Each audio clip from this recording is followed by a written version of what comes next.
that Aladdin is based in a futuristic post-apocalyptic land.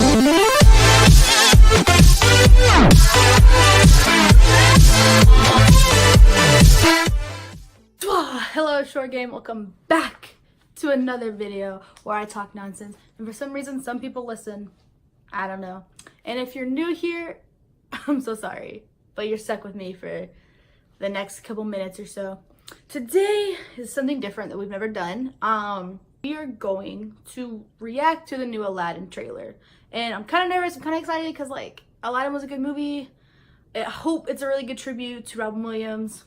But I'm really scared that Disney is not known for, like, the best things, and I'm really scared they're gonna whitewash it and they're not gonna give it like an Arabic cast. And I haven't seen any of the trailers. I waited till right now. And besides the trailer, I'm gonna tell you some of my major issues with the original Aladdin movie that has nothing to do with the cast or the music or like where it takes place. It has nothing to do with that, but just some major plot holes that I and other people have noticed that don't really add up. But before we get to that, go ahead and click that subscribe button and it'll actually, I don't know where. It's going to be on the bottom of the video somewhere. Go ahead and click that so you can hear me rant or do stupid things to my body or about things all the time because I don't have a life, so we're in this together. I love the movie Aladdin. It was one of my top 3 when I was a child. When you're just immersed in the idea of magic and genies and, you know, the love story that's known for Disney in particular. But there are some major plot points that don't quite add up. And I'm only going to go over like 3, I think, 2 or 3. But the first one that has been so widely known that it's turned into a conspiracy theory is the timeline that is used in Aladdin. Now, Aladdin originally came out in 1992, which makes me feel old and also very young because I was not alive yet, but I remember seeing it from my earliest childhood memory, which is crazy that it's just now getting revamped, but I mean, the cast is pretty dope, so. My issues with the timeline, or not my issues, the issue with the timeline, because it's not just me who have noticed this, it's other people and probably other theorists, and there's fandoms created about this specific theory, and that is the idea that Aladdin is based in a futuristic post-apocalyptic land. And my reasoning and my evidence for this is that in the movie, the genie says various weird things to Aladdin. Genie says, and I quote, 10,000 years will give you such a crick in the neck. Which means, if we're assuming that the genie has not lied, which if you look into the history of genies are kind of mischievous, so it's up to you to decide. 10,000 years, which means genie was put in the lamp 10,000 years ago. Now you're like, why is that so weird to think? Humans have been on the earth for millions of years. Like, why is the issue? The other issue comes in later in the movie when the genie also says something to Aladdin. Genie says his clothes are so 3rd century, which means genie had to be out of the bottle in the 3rd century. So if genie was out, the 10,000 years doesn't line up yet. So which means we have to start the 10,000 year mark from the beginning of the 3rd century. And we're gonna do the beginning of the 3rd century. That way it gives us like a little leeway.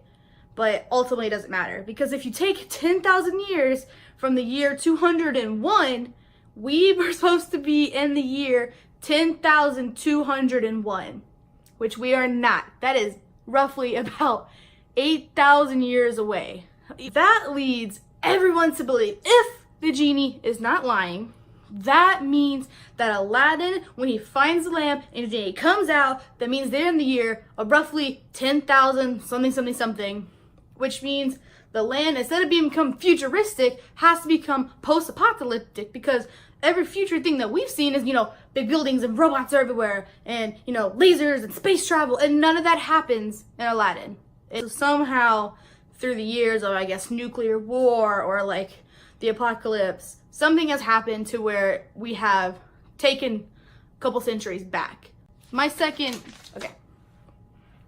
issue with this movie is when Jafar and the previous thief go to the Cave of Wonders to steal the lamp. But there is weird plot holes at this point in the movie because, as you know, the thief goes in and as soon as he steps one foot in, the cave like collapses and that's it. The dude's dead and Jafar's like, oh my god, what am I supposed to do? So he goes, he finds a diamond in the rough, which is Aladdin, the main protagonist of the entire movie. Aladdin, the diamond in the rough, which is really odd considering Aladdin's a thief, which I get the diamond part because he does give that bread to those children at one point, but okay, anyway, he goes and he's like, the cave is like, only the diamond in the rough. Aladdin reveals his name. He's like, oh cool, you're the diamond in the rough. Go ahead and go enter.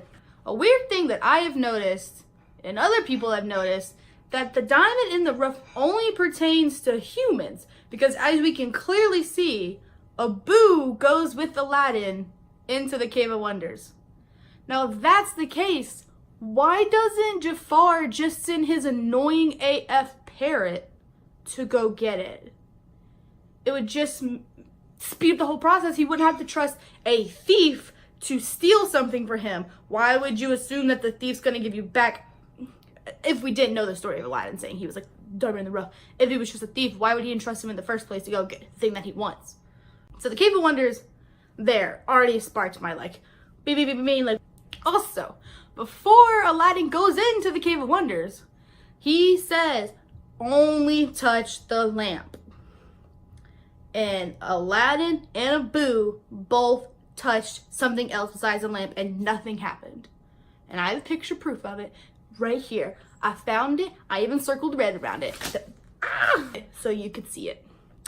They both step on the carpet at the same time. But later in this exact scene, when Abu grabs the jewel, all hell breaks loose. Did they just get careless and they forget? Is it because the carpet is magic and it doesn't? I don't know. But they both at the same time touch something that's not the lamp. Ergo, the place should have fallen apart, but it didn't.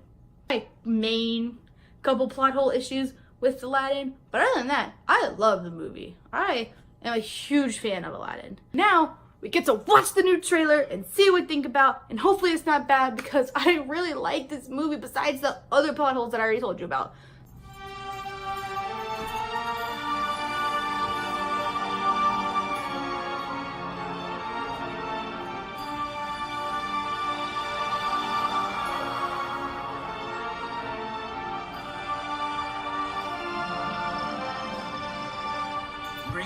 All right, I'm not gonna say that they're gonna hit every single key point, same in the movie, but in the original movie, the Sand Tiger Cave of Wonder guy was not already pre-formed like this. He was, remember, he didn't come back into the little beetle thing, got into it, but Jafar, I mean, compared to the original, looks pretty close. Like, not gonna lie, like they did a really good job on like matching him. Your life begins now.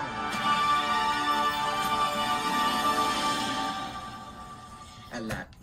They didn't whitewash them. He's kind of lighter, but I was expecting for some reason they're going to be all white cast, and I'm really happy that they did not do that. Disney, thank you for not putting yourself in that bad area, but I love that Abu's an actual monkey. I hope it's the same monkey from Night at the Museum, because that'd be really funny. I did.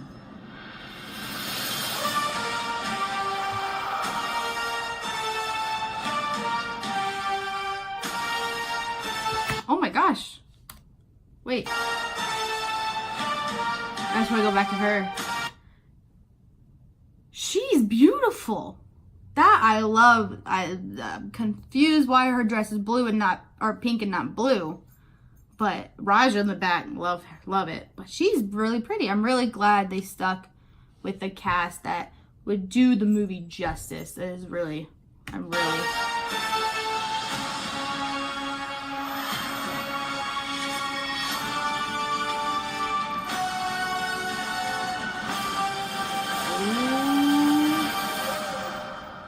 You really don't know who I am. Genie, wishes, lamb, none of that ringing a...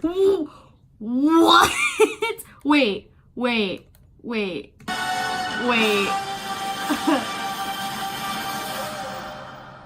You really don't know who I am. Genie, wishes, lamb.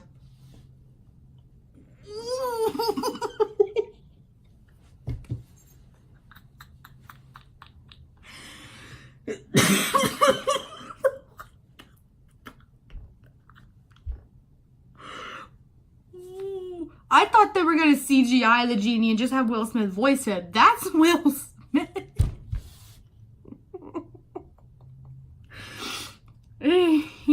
Oh my god. I don't know what I was thinking they were gonna do because they're taking an animated movie into a live action movie, but that is something. I can't. I just can't. None of that ringing a bell.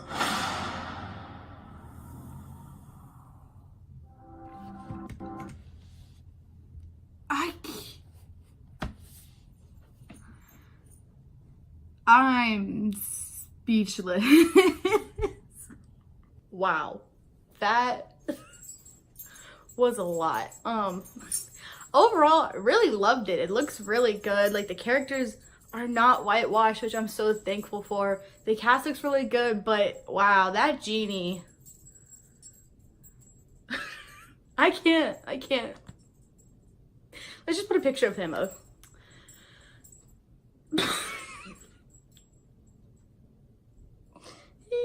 I just thought they were gonna CGI it, but it's not. It's just Will Smith. I'm really excited to see how they do the giant angry red genie when Jafar controls him, because if it's just like that, he's just gonna be painted red. Thank you so much for clicking on this video. I'm really excited about this movie. I imagine a lot of you out there are young or old. Like, Disney really has a good place in like a lot of our hearts, and so that was really good. But please let me know in the comments what you think about this, because I'm gagged. But anyway, thank you so much for clicking on this video. Again, go ahead and click that subscribe button if you want to see me be stupid or review things like this, or I don't know. Last time I painted logos on my face, so like, who knows what I'm gonna do. Thank you for being here. Remember to like, comment, subscribe. Ring that notification bell if you want to know when I'm doing dumb shit. But anyways, thank you so much for watching, and I will see you next time.